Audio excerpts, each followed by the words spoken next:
saya masih percaya banget cikal bakal permasalahan kita atau permasalahan manusia itu berasal dari sumber keuangan yang dikonsumsi. Boleh sih, nggak masalah. Kita memang tawasul itu kan pertama kepada Rasulullah, kemudian yang kedua kalau saya kepada kedua orang tua saya, kemudian saya ikuti para sahabat, kemudian para nabi, kemudian para malaikat, dan para imam, kemudian para ulama, dan seterusnya. Tapi kadang kita lupa satu hal. Satu halnya apa? Berfatihah kepada itu sangat-sangat ampuh untuk meningkatkan rasa percaya diri, kemudian meningkatkan spiritualitas, karena yang di-Fatihah ini adalah ruhnya, jiwanya, kemudian juga meningkatkan aura-aura positif gitu. Dan yang terakhir ini yang pernah diijazahkan oleh guru saya, lalu baca Alam Nasroh 3 kali, tapi kepalanya menghadap ke dadamu sebelah kiri.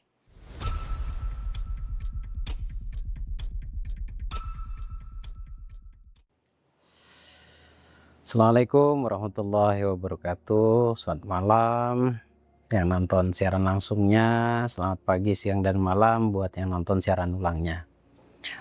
Teman-teman, ayo kita biasakan diri saling mendoakan satu sama lain, karena kekuatan seorang muslim itu terletak pada doanya saja sebenarnya.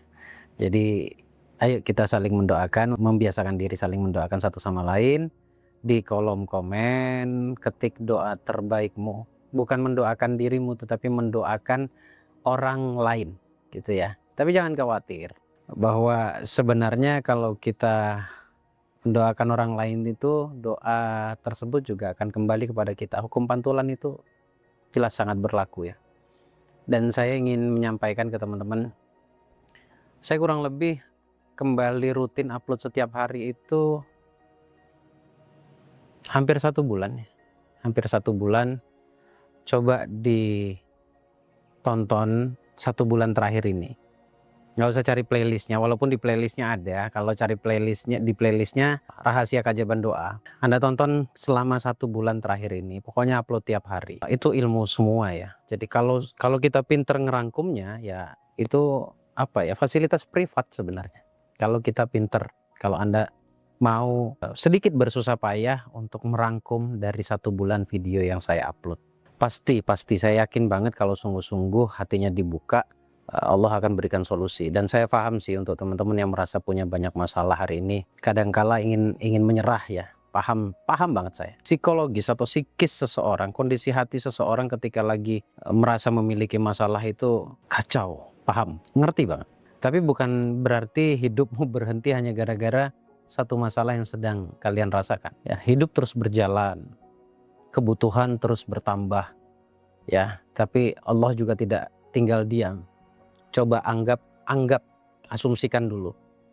Setiap nasihat yang mampir di mata Anda, di telinga Anda, di perasaan Anda, itu adalah cara Allah menyentuh hati Anda. Coba asumsikan seperti itu berulang ya. Untuk memancing sudut pandang kesadaran, sudut pandang yang positif hadir dalam diri Anda. Hakikinya solusi itu datang dari dirimu sendiri. Kalaupun ada nasihat-nasihat yang mengingatkan Anda, ya tidak lebih hanya mengingatkan. Tapi solusi itu tampak atau tidak tergantung bagaimana hati Anda menyikapinya. Nah, kali ini saya coba akan bahas gimana sih ngebuka aura rezeki yang mudah bisa setiap hari dilakukan. Gimana caranya? Saya berbicara tentang hal ini karena saya pernah mengalaminya dan masih berjalan sampai hari ini. Ya, masih saya lakukan sampai hari ini. Jadi saya juga mau berbagi agar kita sama-sama belajar di sini. Bukan berarti yang bicara saat ini atau saya saat ini itu sudah kaya raya banget, enggak. Boleh jadi duit saya juga banyakkan duit Anda gitu kan.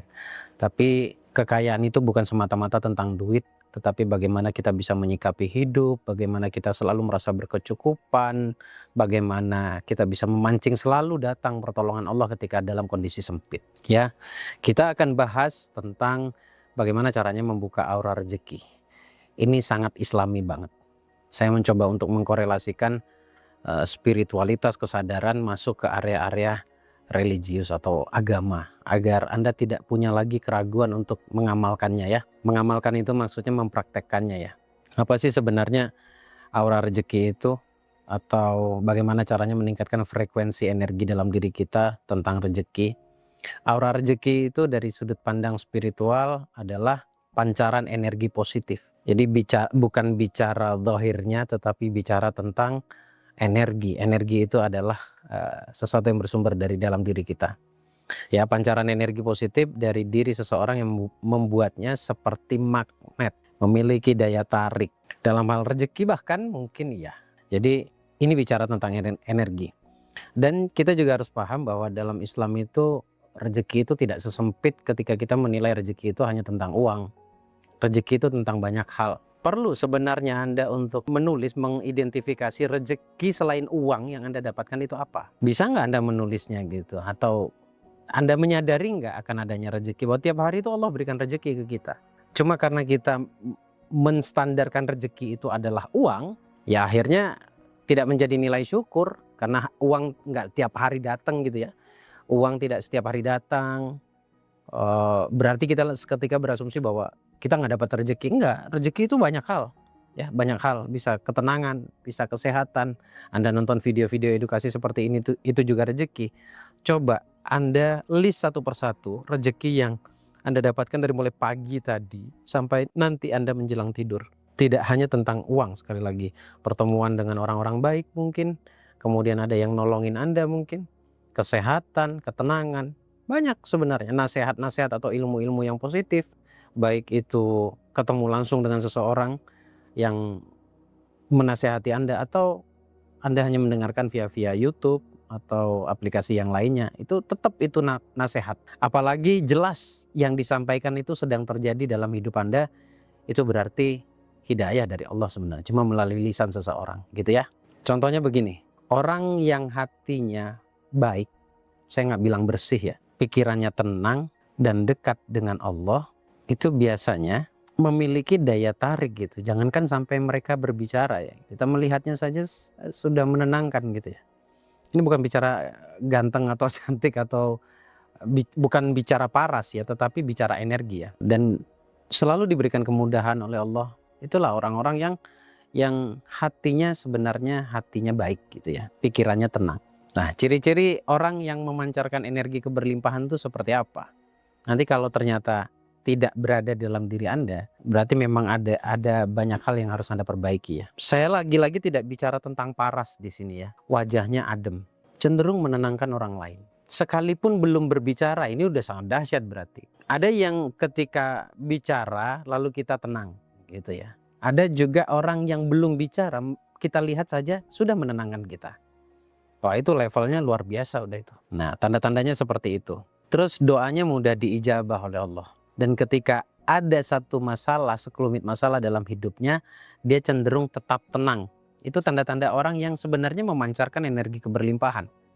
Kalau tiap hari datang rezeki itu tidak menjadi ukuran ya. Artinya saya ingin menunjukkan ciri-ciri orang yang lebih spesifik lagi yang memancarkan energi keberlimpahannya. Tadi itu, sesulit apapun hidupnya, dia masih merasakan nafasnya itu adalah nafas yang nikmat, dia masih bersyukur, dia masih menganggap bahwa masalah boleh ada, tapi di dalam masalah sendiri itu juga ada hikmah yang luar biasa. Nah, orang-orang yang bersudut pandang seperti ini adalah orang-orang yang sebenarnya memancarkan energi keberlimpahan.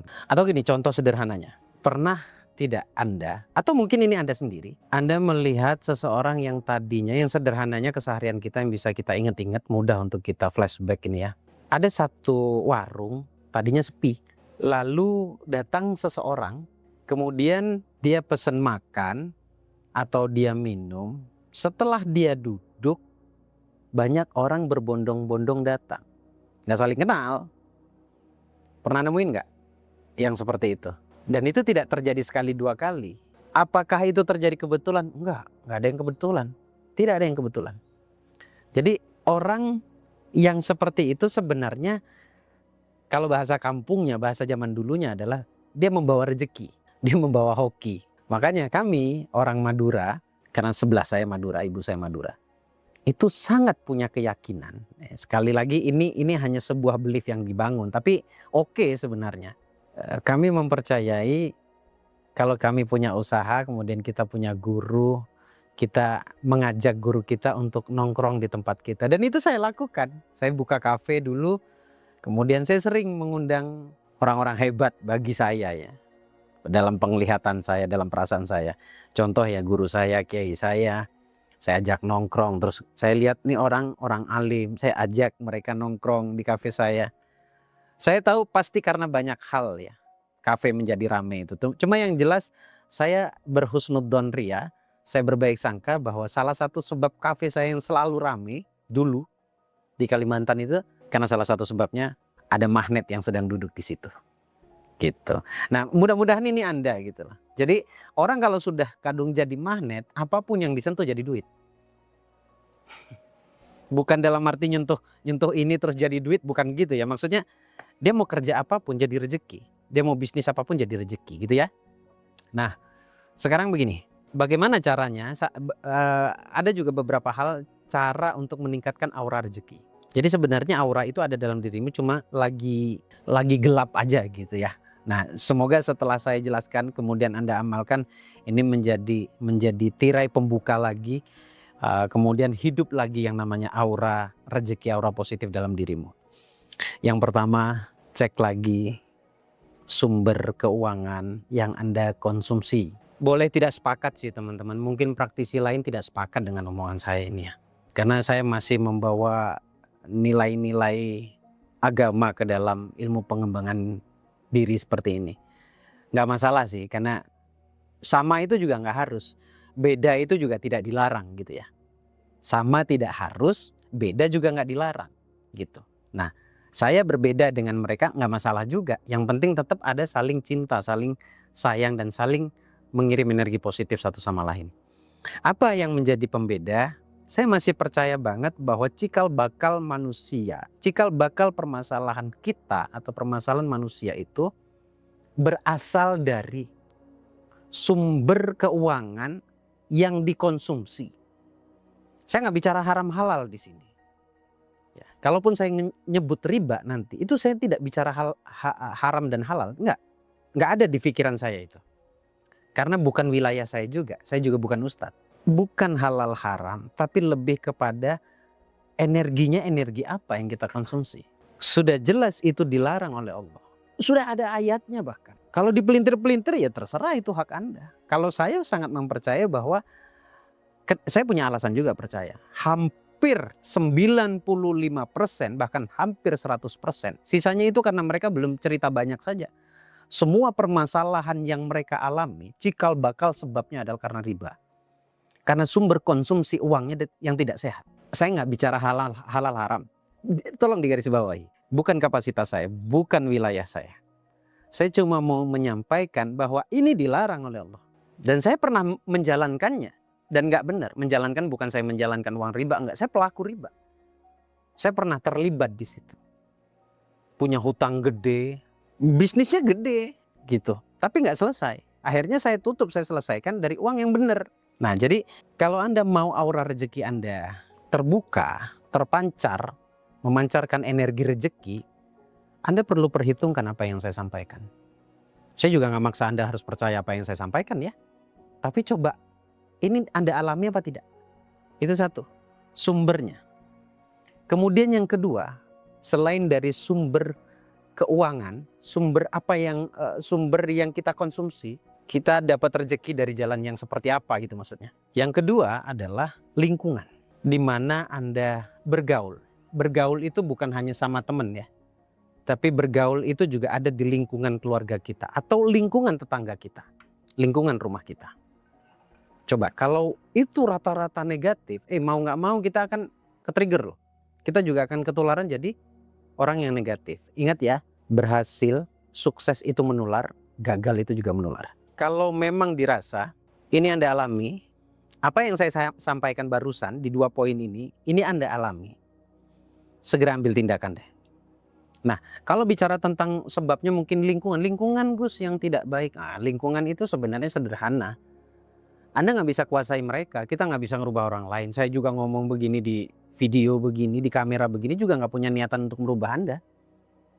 Saya ingin mengingatkan bahwa perubahan itu ada dalam diri Anda. Anda bisa merubah diri Anda sendiri. Nah, kalau Anda mau berubah, sebenarnya nggak perlu harus menyalahkan mereka, nggak perlu. Anda juga bukan karena dia. Tapi karena diri Anda sendiri. Nah sekarang lu rubah circle-nya. Apakah harus keluar dari rumah? Nggak harus juga. Zaman sekarang ini zaman luar biasa, nggak kayak zaman dulunya. Zaman dulunya untuk merubah circle benar-benar kita harus keluar dari lingkungan kita. Tapi sekarang nggak perlu sebenarnya. Circle itu adalah satu, tontonan Anda. 2, Anda sering mendengarkan apa? 3, ini pure kendali Anda, perasaan Anda. Lihat itu maksudnya apa yang Anda tonton, apa yang Anda lihat. Nggak harus bergaul sama mereka. Saya nih termasuk orang yang jarang bergaul untuk 5, 6, 7 tahun terakhir ini. Saya agak ngurangin pergaulan saya. Saya bergaul dengan buku, dengan kitab. Saya bergaul dengan, kalau ada video di YouTube ini yang mengedukasi, saya tonton. Nah itu circle saya. Kemudian saya dengerin. Iseng-iseng nanti saya lagi penat, males baca-baca, saya telepon guru saya. Nah itu circle. Saya telepon juga teman-teman saya yang positif. Nah itu kita yang membentuk ya, sekali lagi kita yang membentuk. Kemudian cara yang berikutnya adalah banyakin syukur. Ya cuma 3 aja, cek sumbernya, bukan masalah halal haram saya akan tekankan di sini. Tetapi Anda bisa membedakan kok mana baik dan mana tidak baik. Mana yang dilarang oleh Allah, mana yang disupport oleh Allah gitu ya. Kemudian yang kedua adalah circle, lingkungan positif. Kemudian yang ketiga adalah bersyukur gitu. Nah yang terakhir, teman-teman, mudah-mudahan ini bisa menjadi solusi buat Anda ya. Walaupun sebenarnya berdoa itu nggak boleh pakai mudah-mudahan. Saya pakai mudah-mudahan itu dari saya ke Anda, karena saya nggak bisa ngukur keyakinan orang. Kalau saya doa untuk diri saya sendiri, bahkan saya tidak menggunakan insya Allah. Jadi saya tidak menggunakan mudah-mudahan. Kan lucu rasanya kalau saya berdoa untuk diri saya sendiri, ya Allah mudah-mudahan bulan ini saya diberikan rezeki 100 juta misalkan begitu. Mudah-mudahan. Coba orang yang mengatakan mudah-mudahan itu di pertengahan antara yakin dengan tidak yakin. Tapi kalau wujudnya doa adalah cukuplah langsung bilang, ya Allah bulan ini berilah hamba rezeki sekian. Gitu, itu contohnya ya, contoh sederhananya. Nah yang terakhir, mana spiritualitasnya katanya begitu ya. Gini. Sering-sering berfatihah pada dirimu sendiri. Kita boleh sih, nggak masalah. Kita memang tawasul itu kan pertama kepada Rasulullah, kemudian yang kedua kalau saya kepada kedua orang tua saya, kemudian saya ikuti para sahabat, kemudian para nabi, kemudian para malaikat dan para imam, kemudian para ulama dan seterusnya. Tapi kadang kita lupa satu hal. Satu halnya apa? Berfatihah kepada diri sendiri. Nah urutannya biasanya Rasulullah, kemudian yang kedua adalah kedua orang tua, yang ketiga adalah dirimu sendiri. Fatihah udah Anda niat aja, udah nggak usah gimana membacanya Gus, nggak usah ribet di bacaan. Pokoknya niat saya ngirim Fatihah untuk diri saya, Al-Fatihah. Atau kalau saya sebutin nama saya, Bagus Sulung Prabowo bin Bambang Suarsono, Al-Fatihah. Berarti saya sedang berfatihah pada diri sendiri. Udah nggak usah ribet gitu loh. Itu sangat-sangat ampuh untuk meningkatkan rasa percaya diri, kemudian meningkatkan spiritualitas karena yang difatihain adalah ruhnya, jiwanya, kemudian juga meningkatkan aura-aura positif gitu. Dan yang terakhir ini yang pernah diijazahkan oleh guru saya sebelum saya tutup. Ini saya hanya bicara pada yang percaya ya, kalau nggak percaya nggak apa-apa, skip aja. Setelah sholat, taruh tangan kananmu di dadamu sebelah kiri. Lalu baca Alam Nasroh 3 kali, tapi kepalanya menghadap ke dadamu sebelah kiri. Alam nasroh laka sadrak wa wada'na anka wisrak alladhi anqadha dhahrak wa rafa'na laka dzikrak fa inna ma'al usri yusran inna ma'al usri yusra fa idza faraghta fansab ila rabbika faghrab. 3 kali hadap ke sini. Dengan harapan begini teman-teman. Allah memperkuat hatimu segimanapun keadaannya. Tetap dirimu jadi yang lebih kuat daripada masalahmu. Semoga bermanfaat karena ini juga pernah diijazahkan dan saya berikan kepada Anda. Karena saya diperbolehkan untuk mengijazah. Walaupun sebenarnya ijazah itu ya harus ketemu ya. Kalau nggak ketemu gimana? Nggak afdol. Boleh tapi tidak afdol. Afdolu dzikri fa'lam annahu la ilaha illallah. Afdolnya zikir itu la ilaha illallah gitu loh. Contohnya seperti itu. Berarti baca la ilaha illallah tuh afdol gitu loh. Sama kayak begini, kalau kita di ijazah, kalau cuma online, dari dulu-dulunya juga nggak ada ijazah online sebenarnya. Yang namanya ijazah ya ketemu. Ya, tapi karena ngikutin perkembangan zaman ya oke lah, nggak ada masalah. Tapi kalau Anda ingin ketemu, yuk samperin saya di Batu tanggal 25 Mei, di Jogja tanggal 22 Juni. Ada 2 agenda. Manfaatkan kesempatan ini, boleh silakan pilih Anda mau ke Batu silahkan, Anda mau ketemu saya di Jogjanya nanti juga silahkan. Makasih teman-teman, semoga bermanfaat. Bagus Baraja di sini. Assalamualaikum warahmatullahi wabarakatuh.